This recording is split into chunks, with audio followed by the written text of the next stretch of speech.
Ma'am आपका parcel. मैं नहीं चाहिए please. Ma'am ma'am ma'am ma'am अगर आपको नहीं चाहिए तो आपने जहाँ से ऑर्डर किया है वहाँ से आप रिटर्न रिक्वेस्ट डाल दीजिए, वापस हो जाएगा, पर यहाँ तो आपको लेना पड़ेगा। ठीक है दीजिए। मैम हाँ एक गिलास पानी मिलेगा? भाई आप कहीं और पी लो पानी please. Ma'am ma'am ma'am ma'am बहुत ज़ोरों की प्यास लगी है। ठीक है लाती हूँ।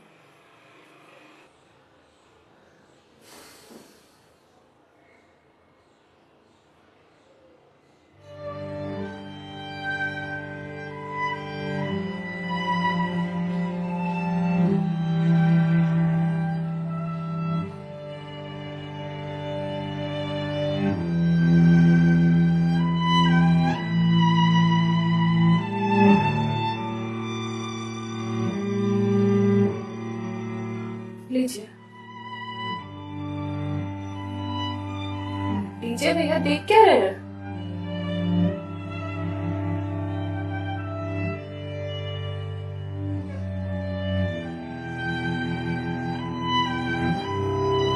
मैम आपको कोई दिक्कत है? मतलब आप किसी परेशानी में हैं? भैया पानी पीकर ग्लास दीजिए आप। मैम छोटा मुंह बड़ी बात कह रहा हूँ, पर अगर आप किसी परेशानी में हैं तो आप मुझे बता सकती हैं। भैया आप पानी पीजिए, ज्यादा समाज से भी मत बनिए। मैम दुख बांटने से कम होता है। अच्छा, और आपको किसने कहा कि मैं दुखी हूँ? मैम अगर आप दुखी नहीं हैं तो फिर वो फंदा क्यों लगा रखा है?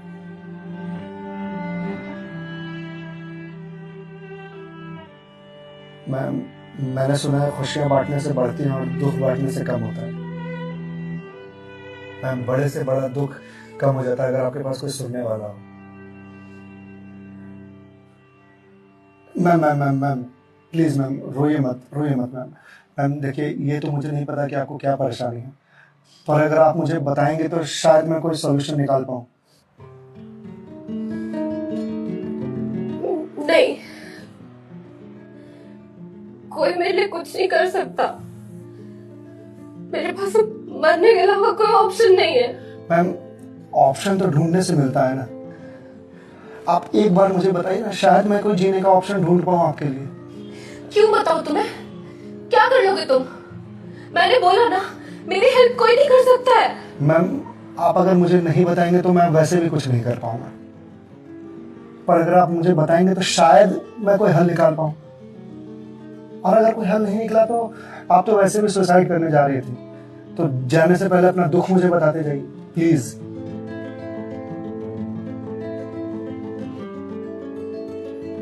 Please ma'am.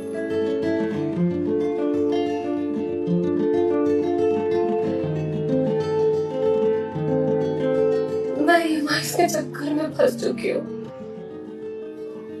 मतलब मैं कुछ साल पहले एक कोर्स के लिए मैंने लोन लिया था, फिर उसके कुछ वक्त के बाद एक और लोन, और ये लोन का सिलसिला यूं ही चलता गया।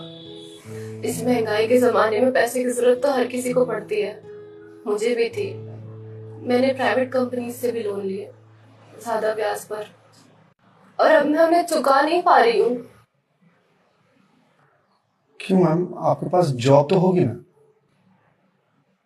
जॉब थी, पर मैं जिस कंपनी में जॉब करती थी उस कंपनी ने मुझे ये कहकर टर्मिनेट कर दिया कि फाइनेंशियल लॉस के कारण वो मुझे और मुझ जैसे कुछ एम्प्लॉयज को सैलरी नहीं दे सकते। तो मैम आप किसी और कंपनी में ज्वाइन कर लो, बहुत सारी कंपनीज हैं यहाँ तो। तुम्हें क्या लगता है मैंने अप्लाई करने का ट्राई नहीं करा होगा? जॉब नहीं खोजी होगी? बहुत की थी, पर इस रिसेशन के जमाने में जॉब मिलना कितना मुश्किल है कि तुम जैसे डिलीवरी बॉय को क्या पता।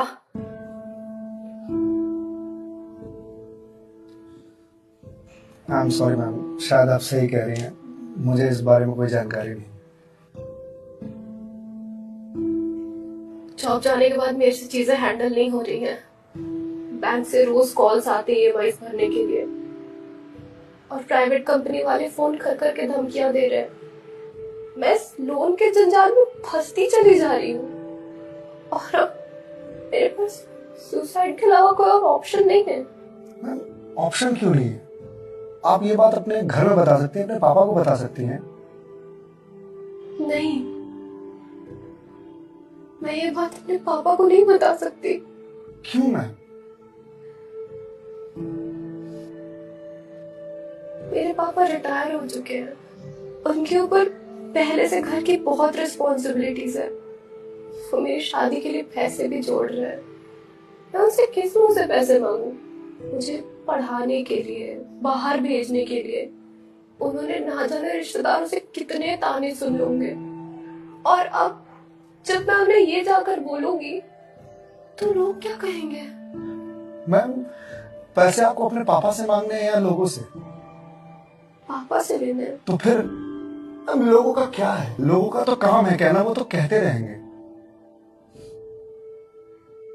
पर मैं किस मुंह से जाके अपने पापा को ये बोलूं? किस मुंह से मांगू पैसे उनसे? जिस उम्र में मुझे उनका बोझ उतारना चाहिए, सहारा बनना चाहिए, उस उम्र में मैं उन पे ही बोझ बनूं?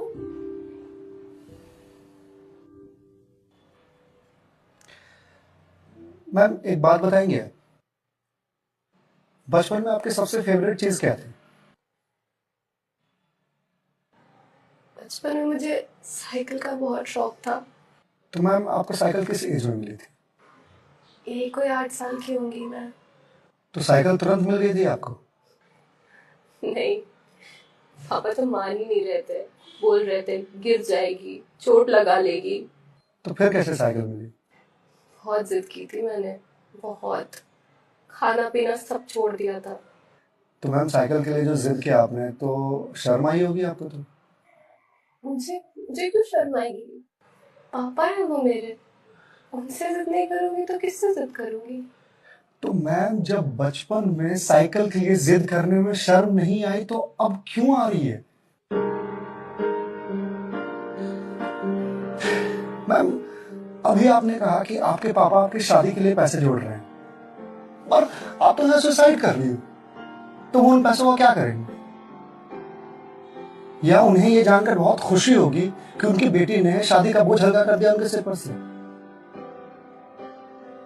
मैम आपको मालूम है, हमारे जनरेशन की दिक्कत यही है कि हम अपने आप को इतना बड़ा समझ लेते हैं कि हम अपने पेरेंट्स से ही अपनी बात छुपाने लगते हैं।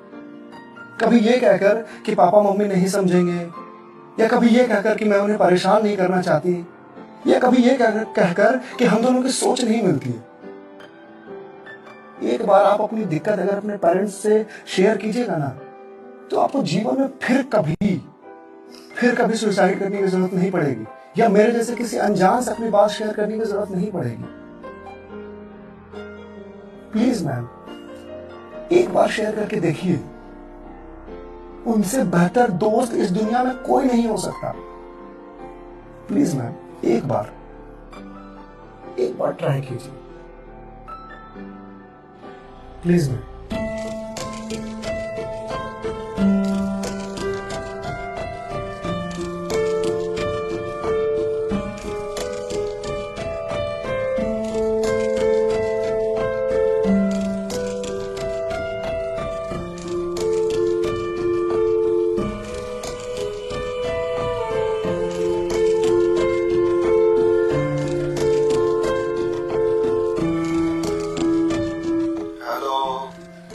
हेलो पापा।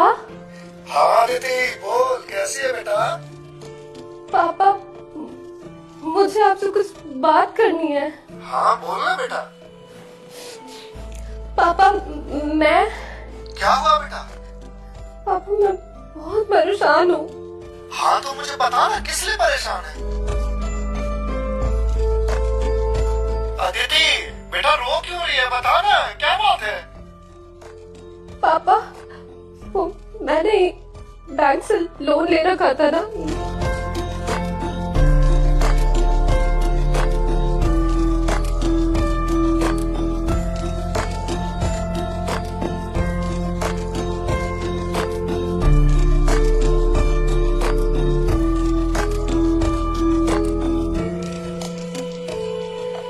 देख बेटा, जो हो गया सो हो गया, तो चिंता मत कर, मैं हूं ना, अभी तेरा बाप जिंदा है, मैं काम करता हूँ, मैं कल ही तेरे पास आता हूँ, तो बिल्कुल भी चिंता मत कर।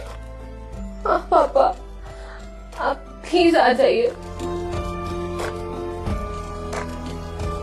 देखा मैं, आपके पापा आपके एक फोन पर यहाँ आने को तैयार हो गए और आप इतने दिनों से अकेले सफर कर रहे हैं। मैम, मम्मी पापा से बढ़िया दोस्त कोई हो ही नहीं सकता। आप एक बार उन्हें दोस्त बना करके तो देखिए। आप सही कह रहे हैं भैया, मम्मी पापा से अच्छा दोस्त कोई नहीं हो सकता है। Thank you. It's okay ma'am, ये लीजिए क्लास। वंस अगेन भैया, thank you so much. It's okay ma'am, bye.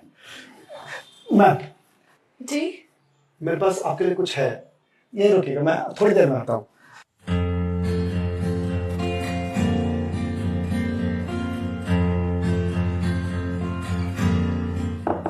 Ma'am. जी भैया।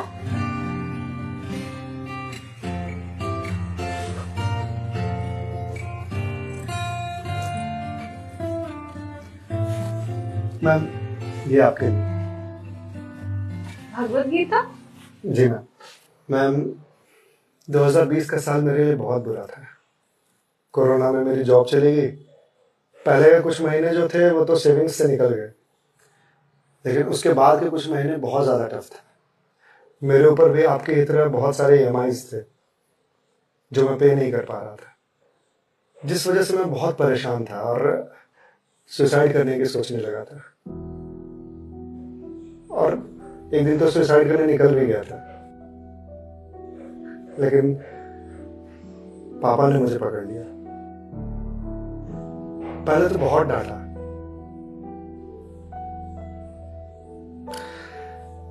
फिर उसके बाद सीने से लगा करके कहा कि तू चिंता क्यों करता है, मैं हूं ना।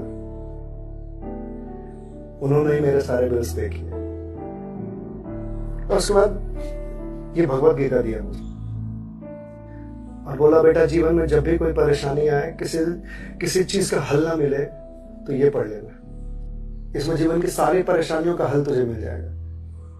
और मैम, वो दिन है और आज का दिन है। आज जिस कंपनी से मैं आपको डिलीवरी करने के लिए आया हूँ वो मेरी ही कंपनी है।